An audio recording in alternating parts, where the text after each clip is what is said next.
Muy buenos días. Hoy vamos a estar viendo el método de liquidación para el impuesto a los bienes personales, cómo es el caso de la repatriación de fondos con casitos prácticos y las nuevas modificaciones que están en proyectos para el periodo fiscal 2021.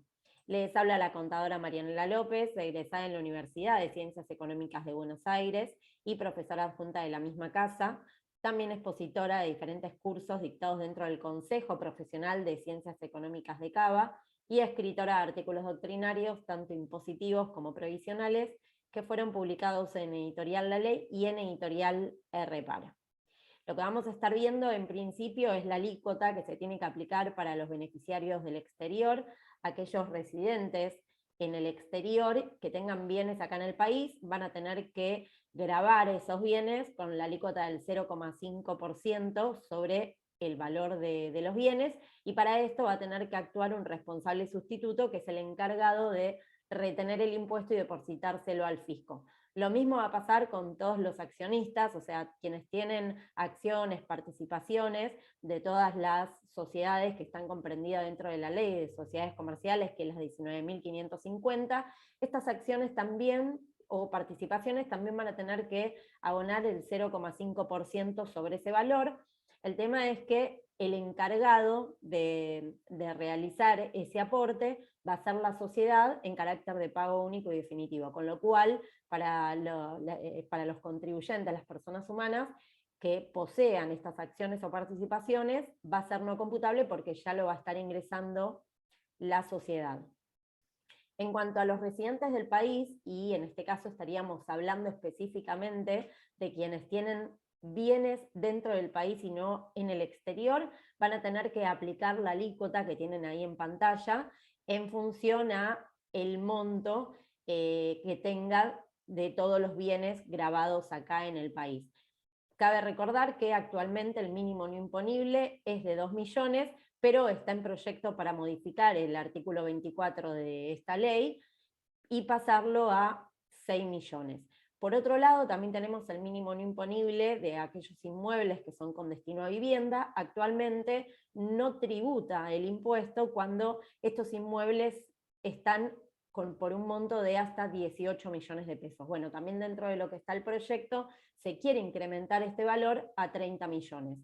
Insisto con que esto es solamente para quienes tienen bienes en el país, de modo de que, si bien el mínimo no imponible de los 2 millones a 6 millones y de los 18 millones a 30 millones, también se aplica obviamente para las personas humanas o sucesiones indivisas que tienen también bienes en el exterior.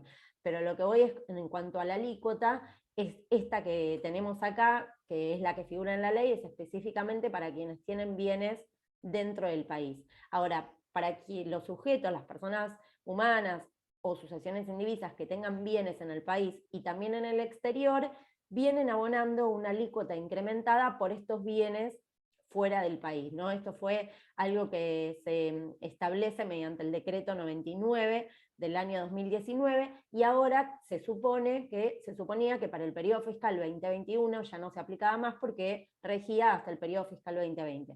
Con la nueva modificación y con este proyecto de ley para el periodo fiscal 2021, se quiere incluir esta parte que estas alícuotas diferenciales como una norma permanente de aplicación. Es decir, que aquellos sujetos que tengan bienes en el exterior, por esos bienes van a tener que pagar una alícuota incrementada sobre el valor de los bienes en el exterior.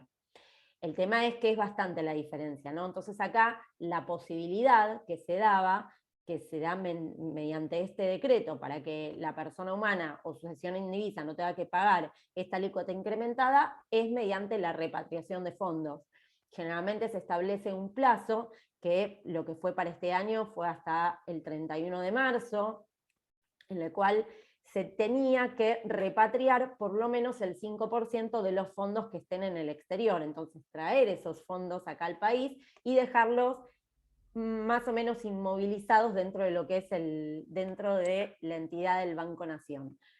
Si se repatria fondos, se evitan de tener que aplicar la alícuota incrementada para los bienes que poseen en el exterior, y entonces pasarían a aplicar la alícuota de la ley para todos los bienes.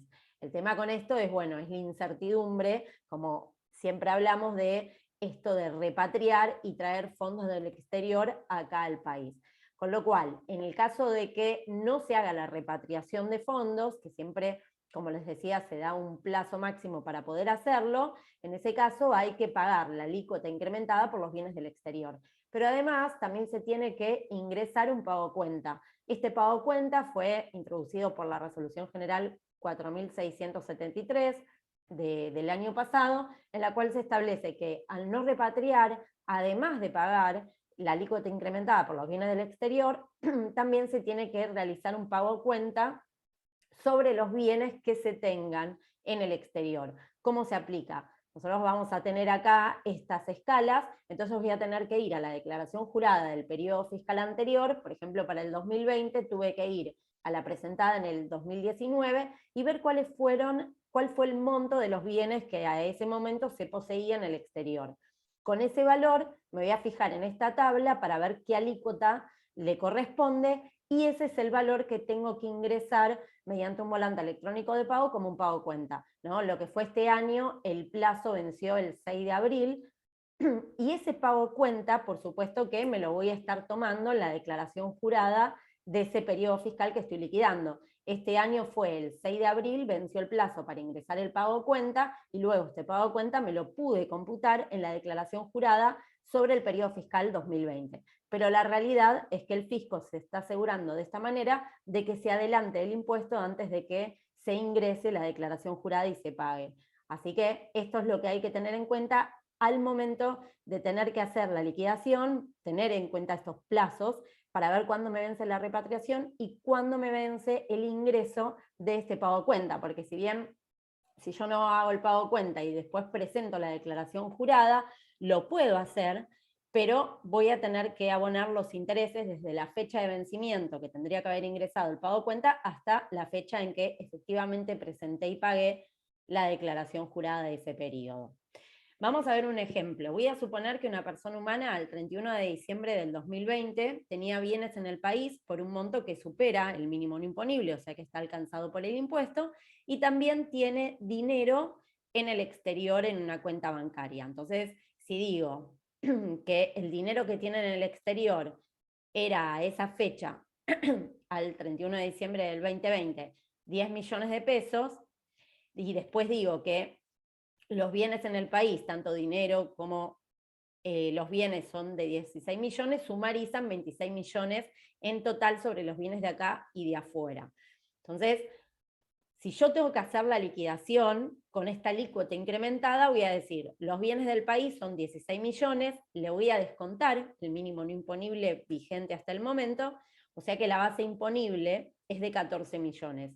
Este valor lo voy a tener que llevar a la tabla de la ley y voy a ver que lo tengo que grabar al 1%, es decir, esos 10 millones sobre el excedente de 6.500.000 lo grabo al 1% más el monto fijo.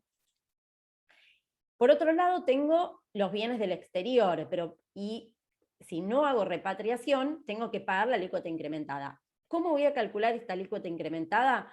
Voy a tener que ver cuál es el total de mis bienes en el país y en el exterior, grabados y exentos, que en este caso tiene un total de 26 millones, y ese valor lo tengo que llevar a la tabla de la alícuota incrementada.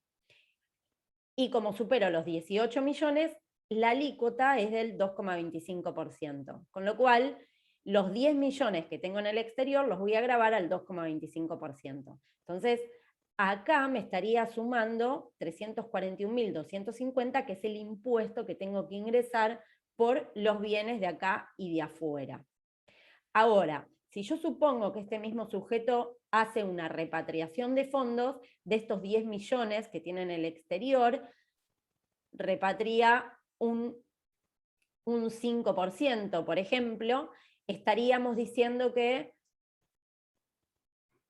bueno, antes que estaríamos diciendo, acá tengo el ejemplo, que me van a bajar los bienes que tengo, el dinero que tengo en el exterior, ya no va a ser 10 millones, sino que va a ser 9.500.000, y por el otro lado voy a tener más bienes y dineros acá en el país, ¿no? 16.500.000. Sumarizaría lo mismo. pero la liquidación pasa a ser diferente, porque yo en este caso digo que los bienes del país son 16.500.000, menos el mínimo no imponible, me queda 14.500.000 grabados, y en el exterior voy a tener 9.650.000. Entonces lo que voy a hacer es el valor total grabado, que son 24 millones, lo llevo a la alícuota de la ley y está grabado al 1,25. Así que ahí lo que tendría que abonar es 231.250. Algo que tengo que es importante es que digo, bueno, si yo no hago la repatriación de fondos, voy a tener que pagar la alícuota incrementada, como vimos acá, y por el otro lado ingresar el pago a cuenta. Cuando yo me voy a la declaración jurada anterior, si veo que los bienes que tengo en el exterior son de 10 millones, el pago a cuenta va a corresponder a aplicar el 0,4%. Así que cuando le estoy aplicando eso, sé que le tengo que ingresar mediante un volante electrónico de pago un monto de 40.000. Entonces, ¿cómo quedaría la situación para ver bien la comparación? Si yo no hago la repatriación de fondos, tengo que ingresar un impuesto para la declaración jurada de 341.250, que es lo que nos había dado acá. Por otro lado, tengo el pago a cuenta mediante la generación de un BEP por no repatriar, que esto es lo que decía que hay que fijarse qué fecha estarían estableciendo como plazo límite para este periodo fiscal. Entonces, el monto es de 40.000. Si yo aplico repatriación, dije que el impuesto sería 231.250, que lo teníamos por acá, o sea que nos da una diferencia de 150.000. Hay que considerar que estos 40.000, como les decía, los voy a estar aplicando dentro de la declaración jurada y me lo voy a tomar a cuenta, pero la realidad es que lo tuve que pagar de antemano, ¿no? Lo tengo que pagar unos meses antes. Entonces la diferencia que me estaría dando en el caso de repatriar o no repatriar es de 150.000. El tema acá es que hay que decidir entre la incertidumbre de traer fondos y ver estas contingencias que pueden llegar a pasar dentro del país, o dejarlo directamente en el exterior, no hacer la repatriación y asumir este mayor costo que tenemos que abonar en impuestos. Así que eso para cuando hagamos la repatriación y cuando vengan todas las modificaciones introducidas para ese periodo fiscal, hay que fijarse hasta qué fecha se puede repatriar, si se quiere repatriar, y en caso de que no se haga la repatriación, hay que fijarse hasta qué fecha hay que ingresar este pago a cuenta para evitar que cuando haga la presentación y pago de la declaración jurada del periodo que esté liquidando, evito que me estén cobrando intereses por este pago a cuenta no ingresado. Bueno, hasta acá llegamos con estas nuevas modificaciones que se quieren introducir para este año 2021, así que como siempre nos encontramos la semana que viene. Muchísimas gracias por su atención.